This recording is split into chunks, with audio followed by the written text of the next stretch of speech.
أعوذ بالله من الشيطان الرجيم بسم الله الرحمن الرحيم والصلاة والسلام على أشرف المرسلين سيدنا محمد وعلى أهله وأصحابه أجمعين. Assalamu alaikum wa rahmatullahi ta'ala wa barakatuh. May the peace and blessings of Allah be upon each and every one of us. It's another beautiful day, I believe, and we give thanks to Almighty Allah who has guided us aright and guided us to this path of Al-Islam. We thank Allah for the grace, we thank Him for His mercy, we thank Him for all of the blessings and favors He has given to us. Even when we don't deserve some of them, He has still been so merciful enough to have been so kind towards all of us. We thank Him for all of these blessings, and we thank Him for so many more that we are expecting from Him, and we are counting on His wisdom and His kindness and His mercy always. My name is ABDULFATTAH Adeyemi. I want to welcome all of us to another discussion session on our program, The Journey of Marriage. Last time we were talking about some of the qualities to look for. We also looked at some of the red flags, things you should avoid. Somebody who is of this habit, somebody who is of that character, somebody who is of that attitude, somebody who is of those dispositions. Keep away from what is wrong, keep away from people who are not ready for marriage, keep away from this and that. And we also said we should think twice about some of these pointers that we refer to as red flags in marriage. Things which, if we ignore them, it's going to make the journey of marriage to be so difficult. And of course, we are still talking about steps to take to enter into marriage. After you have been enlisted for marriage, then you are beginning to find ways of entering into marriage. To discuss further on this matter of red flags, we want to look into the things that really attract people to one another. What are the things that men really want in a woman? What are the things that women really want in a man? People have different ways of looking at what is tawba lakum. The Quran says, "Fankihu ma tawba lakum minan nisa." Marry those that appeal or appear nice to you amongst women, those that are tayyib, those that are pure, those that are good, those that are excellent features of a person. But you see, because of circumstances, propinquity factors, that's the people you see every day, you kind of like them, you get attracted towards them. Some people who have been very kind towards you, you start liking them. People you see from time to time, you walk in the same place, you see each other from the same, you make salat of Jam'i in the same masjid. That is, sometimes you attend ta'lim and halakats together, and you see each other from distance. Somehow along the line, you begin to like them. Sometimes you see somebody recite the Quran, innocently reciting the Quran. A brother recites the Quran, maybe it's the Imam or he leads prayer, and the lady kind of loves his voice, the way he recites. She can begin to like that brother, especially if that brother is also eligible for marriage and the lady is ready for marriage. These are normal things. Sometimes a particular lady may be a popular TV presenter on an Islamic program, and you'll be like, I wish I could have a sister like this to marry. Or maybe the Amira of your organization, some of those who are very vocal amongst the members of your masjid, or you serve in a committee together for a just cause of humanitarian services and things like that. Somehow, because of the various ways through which we meet people on a daily basis, we get attracted to some of them, we get to like them, and the next thing is, how do I marry this kind of person? So sometimes it's not a matter of you marrying somebody that is nice or somebody that is good or somebody that is appropriate. You also have to be sure if that person is the right person for you, if that person is the good person for you. You may not be compatible with the person, and the person may not be compatible with you. Sometimes it is not that the person is not compatible with you, it is that you are not compatible with the person. Somebody who is a Hafiz, who has memorized the Quran, and you are here, you don't even know how to recite Surah Al-Fatiha. You see, the Hafiz may likely want somebody who understands the Quran or who has memorized the Quran just like himself. You know what I mean by that. And a lady that is so well educated, well read, well tutored, well, very intelligent, brilliant, has knowledge of the deen, and has knowledge of things of dunya. Maybe she's a scientist, or she's a medical doctor, or she's a lawyer. She may look very attractive to you, but do you have what it takes to marry such a lady? These are questions people have to ask themselves very honestly. And before you move into speaking to somebody or finding ways of letting somebody know that you like them, you have to be very cautious and be very sure that you are not going into their lives to ruin it for them, or to bring them down or draw them backwards in their deen, in the practice of their deen. So you've got to be very honest with yourself when these matters happen. But let's talk generally about the people we like and how we get attracted to one another, and some of the things that can be attractive.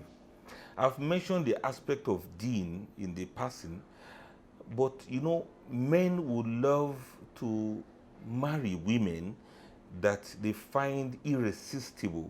What do I mean by that? Ladies that have power. And what power do we mean that they have? A woman that has a personal sense of power. That means she's not a weakling. She has the power of intelligence, or the power of knowledge, or the power of control of herself, or the power of this iman we talk about. Such women are irresistible to any man. It doesn't matter her color, her race, her language, and what have you. A woman who has intelligence, who has knowledge, she has power already that is irresistible to many men, because men, the journey of marriage.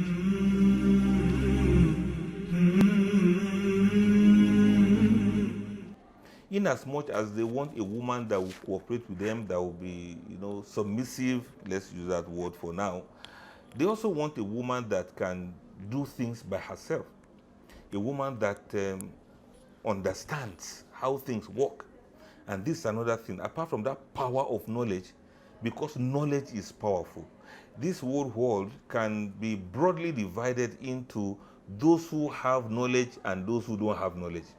And predominantly, you get to see that when we talk about knowledge, it means it makes people to know you. It makes people to know who you are, and they will to know how to relate with you. Men and women who have knowledge can be very irresistible, because you have an idea that they know what they are doing, and they know who they are, and they know the responsibilities on them. They know the marriages they are going into. So that knowledge is very important. Whether the person works with knowledge or not, that is another thing. And of course, what we refer to as the power of knowledge is somebody who has that knowledge and also has the ability to put that knowledge to practice so that it can yield good results. The other side is ignorance. If you are ignorant, people will ignore you. Maybe that's where the word ignorance comes from. People will ignore you. It means you don't have power, and you are not going to be attractive in any way. It doesn't matter how much you dress. It doesn't matter how nice you appear. It may not even matter how beautiful you look. If you are ignorant, people are going to ignore you eventually, especially when it comes to serious relationship, such as marital relationship within the context of Islam. So men and women are also attracted to people who have depth in what they do, depth in what they do. And what I mean by depth is something that covers intelligence, it covers creativity, it has to do with upright ethical values and emotional maturity. Depth in this regard also means somebody who can think deeply, somebody who doesn't just know, but the person can do tafakkur, that is, reflection. The person can think deeply, and like the Quran used to say, tadabbur. The Quran says, "Afala tadabbaruna the Quran." Have you not pondered deeply on the Quran? People have these qualities of tafakkur, tadhakkur, that's remembrance of Almighty Allah, and tadabbur, ability to think deeply about matters. They are also very attractive. I want you to give it a try.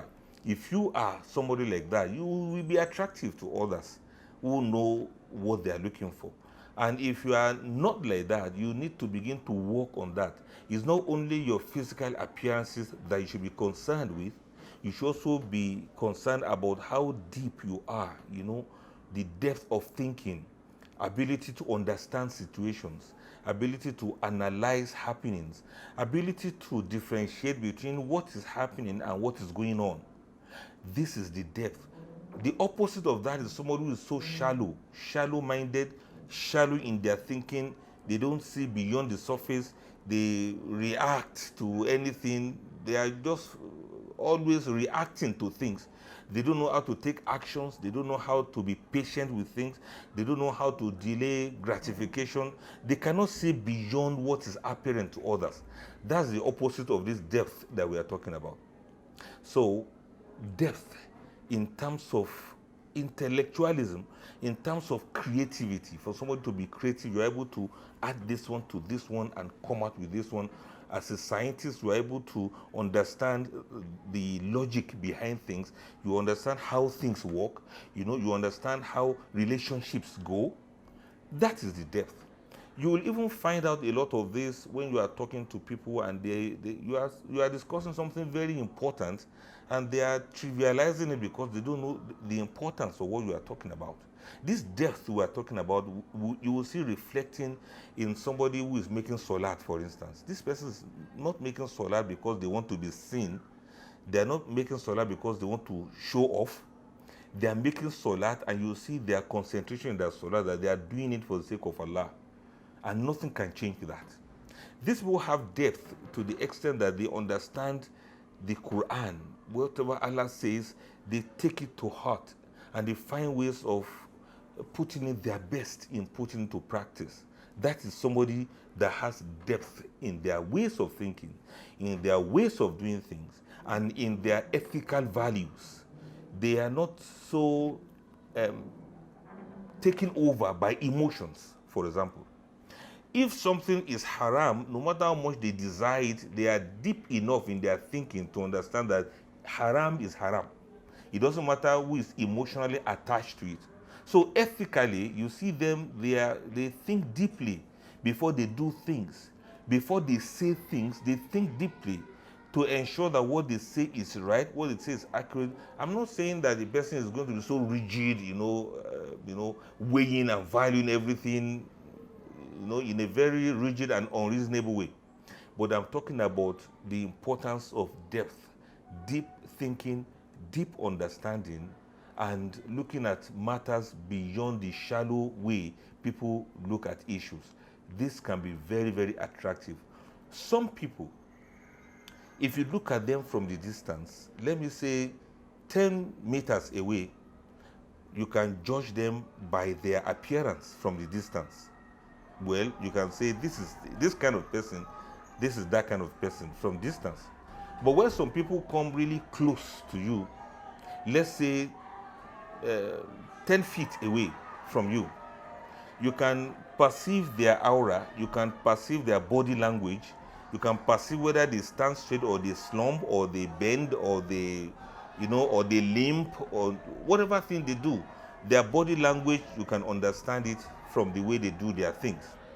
But when somebody is very close to you, let me say something like 10 feet and above, and they say some things, the first 10 statements that the person will make you understand whether this person is actually deep or shallow. So in other words, observe very well. When you want to marry somebody, see whether this person has depth in them. What do they even understand? What do they talk about? What do they discuss? What do they know about this world? How do they view dunya? How do they view the dunya? What is his viewpoint about what is happening around them? So you get to see whether this person has depth or not from the way the person expresses himself or herself. So the first 10 words, let me put it again, the first 10 statements or 10 words that come out of the person's mouth will give you an idea of whether this person is actually deep or this person is shallow. How much of the knowledge of the world does he have as a man, or does she have as a woman?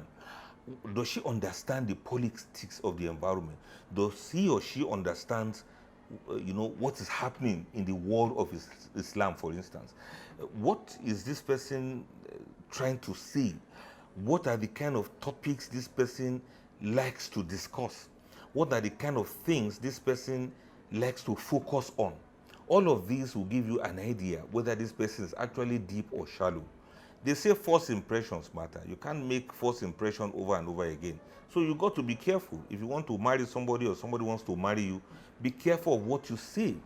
Because even the Quran says, وَلَا تَكْفُ مَا لَيْسَ لَكَ بِعِلْمٍ إِنَّ السَّمْعَ وَالْبَصَرَ وَالْأَفْئِدَ كُلٌّ ذَلِكَ كَانَ عَنْهُ مَسْئُولًا.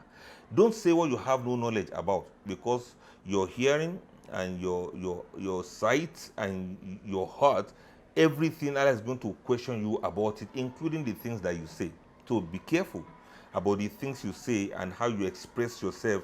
When it comes to matters of marriage, it is very important. You never can be too sure of the kind of things the person you want to marry is actually looking for. It may not be your wealth, it may not be your clothing, it may not be your appearance. It might just be your statements, the kind of things you say, the kind of thing you like to discuss. I'm not saying the person should go about with dictionary or go about with thesaurus or go around with textbooks so that people will say that you speak like, like textbook, so to speak. But I'm just saying that try to build up yourself so that you have depth, so that you have deep understanding. And if you remember the way the Quran puts these challenges to us, the Quran says, Afala yatadabbaruna al-Quran. Have you not pondered deeply over the Quran?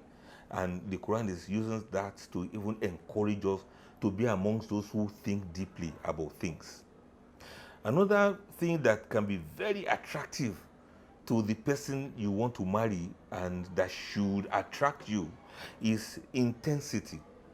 What do you mean by intensity? It's a kind of a way to stretch, a way to struggle, or a way to contest something. That means the energy that you have, the energy you have, your energy should have a natural tension attached to it. Your energy should have something so natural that everybody knows that you are alive. You don't go about life as if you are about to die. You don't go about life as if you are, you are boring to others, or as if others are boring to you, or as if you are bored of this world, of this existence. You have to have some intensity, you have to have some energy in you, and this energy is supposed to be natural. It's going to be a way that people will come around you and they are not bored for being around you. So this intensity follow the depth that we mentioned earlier on. This time around, the intensity is that energy that you carry around your aura, to the extent that people are not bored when they are around you. Not that the person you want to marry or the person who wants to marry you, you are giving audience together, in a place that is not secluded. And the person doesn't know what you are just standing there looking at him or her for. You are just there. You are not saying anything. You are not discussing anything. It's just the normal everyday things, and then before you know it, the other person is yawning. They are so tired and bored because they are around you. Your energy is so down-spiriting. People will be around you and they will start feeling depressed. Subhanallah. People will come around you, they'll be feeling depressed, they'll be feeling some anxiety, they'll be feeling low in their energies. Some people will even be feeling feverish when they stay around you for too long, because you don't have any energy, you don't have anything to spare, to arouse people's interest in life. You know what I mean? So this is another very important thing that's attractive to people. When you have that intensity, when people are around you, they are happy.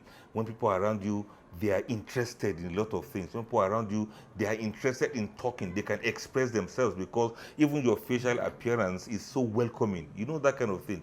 The statements you make are statements that can lead them to also want to contribute. Not only you dominating the whole of discussion, just like some people do. They'll say, let's discuss together, but you will talk for 2 hours, the person will talk for, another person will talk for 2 minutes. Then you become so boring. You think you know so many things you want to download for them all at once, and it's none of their business. Nobody cares about the knowledge you have when you are boring them to death.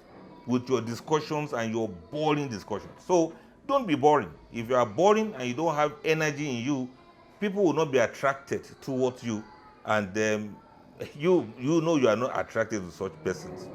Let me mention another one that is similar, in that line. People are attracted to people who have sense of humor. Yes, sense of humor. And this is very, very pretty huge for men and for women. If a lady can make a man to laugh, that's really a great quality and a great power. A lady that has the capacity to make anybody to laugh. Not make somebody cry, but make somebody to laugh. Some of the brothers too, who don't have sense of humor, they think the more they say some things that will make people to be so morose, make people to be so sad, make people to be so depressed. They want people to cry when they are doing sermon. They want people to cry because they quoted one very important hadith about signs of the last hour, about the things that will happen in the day of judgment. Those kind of things, it's not everywhere that it works. You got to have some sense of humor. Let people be happy around you. Let people be grateful for the grace of being around you. Let people be happy that they know you. Let people be happy that they met you. So this sense of humor is very essential. You can't fault it any way, any day and any time. People like to be happy. So please, crack some jokes once in a while. Jokes that are not having anything to do with lie or facade or things that are haram. Be funny sometimes. It is very attractive. Everybody, I'm generalizing because I think that is normal. Everybody wants to be happy. And when you cannot make a woman to smile, you cannot make a man to smile, you cannot make a woman to laugh, and that is a very bad situation that you are putting yourself into. So develop some sense of humor, try to crack some jokes, make people to laugh, make people to be happy without making jest of anyone, without doing taskhir, like the Quran says, Ya don't let one party make jest of another party. Maybe they are even better than them. That means the people you are making jest of may be better than you. I'm not talking about those kind of sense of humor. The way they do it in comedy shows, abuse people, say bad things about others, use bad languages thinking it is funny. That's not what I'm saying. I'm talking about real sense of humor where at least you add some things of happiness, and part of the symptoms or signs of humor is for a person to smile often, and a person to say things that are pleasant, and to say things that are pleasing, and say things that brings pleasure to the heart of people. People's minds cannot hold it any longer if you keep bringing things that make them to frown, make them to be angry, make them to be anxious, make them to be afraid, makes them to be depressed. Human life is not all about depression. But when you have sense of humor, you're able to add some happiness into your life and to the lives of others. This is very attractive to anyone. So learn it and see what you can do about it. Another one that I want to add is attention. People are attracted to people who command attention. What do I mean by this? You see, similar to all of these ones I'm mentioning. You know when this man is in the room. You know when this guy has come. Nobody needs to announce that this man has arrived. When he comes before you, you know that he demands your attention and he commands your attention. The same thing, a woman that is so hard to ignore. This is not to say that she's going to be like a butterfly fluttering up and down, but it's too difficult to ignore her presence because her presence commands attention. The personality is warm. The personality is welcoming. Not cold, not snobbish, not offish, just like some people can be. If a person gets attention even without really trying, that can be very, very attractive. It is very incredibly attractive. It is irresistible. So try to let it be that your appearance and your being and your presence is warm. When you are warm, people will know. You don't have to be singing before they know that. You don't have to go Tola Badru Alina before people will know that you are welcoming to them. So Bashashatul Waj'i, for your face to be radiant, for your face to be calm, for your face to be warm. These are part of the thing. Then your body language is not cold, it's not snobbish. You don't look like, your body is there and your mind is elsewhere. And what is similar to this is what we refer to as being present. So your attention is part of what makes people to know that you are present. And when you are present, you are actually there at that point in time. You see, it's almost like khushu. It's almost like this concentration in salat. When you are present, you are present. When you are talking to somebody, you are talking to them 100%. That's why Rasulullah sallallahu alaihi wasallam, whenever he faces you talking to you, he will face you 100%. He doesn't talk to you by turning his side or turning his back to you. You see his visage. You see that he's looking at you. You see his attention is with you. Now, what do you say about somebody who people appear in your presence and you are there pressing phone? You are not welcoming. You are fixated on some other things. This is not attractive at all. In fact, let me say this language. It's not sexy for you. Somebody is talking to you and you are pressing phone, you are busy doing some other things, you are not present, you don't appreciate their being around you. So be warm, be welcoming, be present, and be attentive. That is the attention. Command attention and also be attentive. In fact, if you are before somebody and the person doesn't give you attention, you have the right to walk away from that person. Now, when it comes to matters of marriage, it is very attractive when the person you want to marry, or when yourself, you command that attention, and when you are before somebody, they don't get bored and they don't look away because they see that you are warm and welcoming to them. Similar thing I want to add to that is matters of being creative and artistic. And don't underrate this. You may be a scientist, you may be whatever thing you are, but creativity is very important. It is very attractive. Somebody who is able to put two and two together, somebody who is able to join this and that together, somebody who is able to combine this and that together and make something beautiful. Creation of beauty in terms of our speeches. You speak well, you express yourself well, you speak creatively. These are important. You appear well, you dress creatively. These are important. You do things with creativity, not the normal, boring, everyday thing that people do. Look, I know some brothers who, when they quote a hadith for you, they quote it with some energy and creativity. You will even think you never heard of that hadith before. But not somebody who does the same thing, the same way, and then you'll be like, oh, you start yawning when they are talking because you are bored already. So creativity is part of it. Being artistic is part of it. The way you dress, the way you appear, putting things in the right place, doing right thing at the right time, having some candor attached to your grace, adding some form of embodiment of al-barika in things that you do. Letting your favors from Allah that you have, letting them be enveloped in blessings and, covering the whole of yourself with charm and honor. These are creative things. It requires creativity to be able to do this, to be able to put yourself together, to package yourself well, and to be creative in your appearance, in your presentation, in your expression, and in everything that you do. These are some of the things that are very, very attractive. Another thing that can be very attractive, apart from creativity and artistic ways of putting things in the right place, doing the right thing at the right time, saying the right thing at the right time, bringing gift when it is necessary, very beautifully wrapped gift to somebody, creatively thinking of what might this person be interested in, what might this person like to hear, what might this person love to listen to, what might this person, be impressed with if I say it or if I do it. These are parts of creativity that you have to learn. This will be very, very attractive. Then similar to that is somebody who has an appropriate dosage of culture. You know where you are from. You might be an Arab, you may not be an Arab.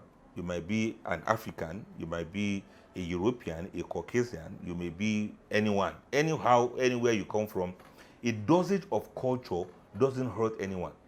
Especially if you know the cultural background of the person you want to marry or the people around you. Cultures can be very attractive sometimes.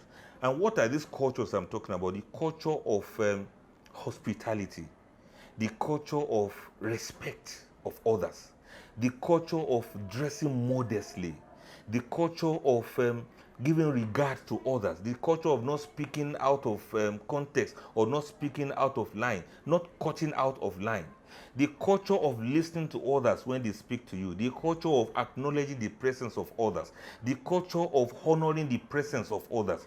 These are part of culture. And other aspect of culture is the culture of eating what is prevalent in your area, accepting and acknowledging and respecting the culture of others. These are very important. It can be very attractive. It doesn't matter whether you are marrying somebody from your culture, you are marrying somebody from another culture, but ensure that you respect people's culture. It's a culture on its own. And ensure that you enshrine the culture, overall culture of Islam.